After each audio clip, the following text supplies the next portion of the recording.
ஏழை எளியோர் மீது மட்டுமே இந்த சட்டம் பாயும் என்றால் அத்தகைய சட்டம் எதற்கு? ரோட்டு கடையில் தன் ஒரு நாள் பிழைப்பிற்காக இங்கு கடையை வைத்து நடத்தக்கூடிய பல பேர் இங்கே உள்ளனர்.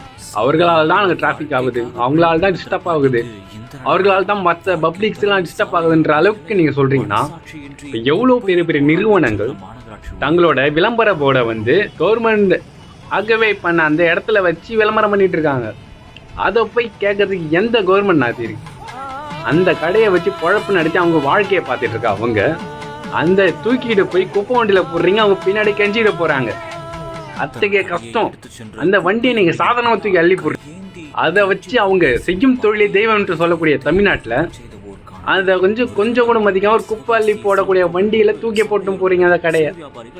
இத்தகைய ஒரு மானங்கெட்ட ஒரு மாநகராட்சி எதுக்கு இப்படி நடந்துக்கணும்? ஒரு ஏழை எளிய மக்களின் மனநிலையை புரிஞ்சுக்காம சட்டம் தன் கடமை செய்யும். ஓகே, அதற்காக அவர்களுக்கு வார்னிங் கொடுத்தோ அல்லது கடையை அப்புறப்படுத்தி எட்ட கூட வச்சிருக்கலாம். நீங்க தூக்கி போட்டு போனது எத்தகைய ஒரு கீழ்த்தரமான விஷயம். அந்த பாட்டியம்மா பாவம் பின்னாடியே ஓடுறாங்க, என் கடை அதுதாங்க, என் பொழப்பு அதுதாங்கன்னு. ஏன் உங்களுக்கெல்லாம் அந்த பொழப்பு இருக்குல்ல? ஒரு நாள் பொழப்பு கேட்டால் என்ன மாரி குதிப்பீங்க, என்ன மாரி சொல்லுவீங்க?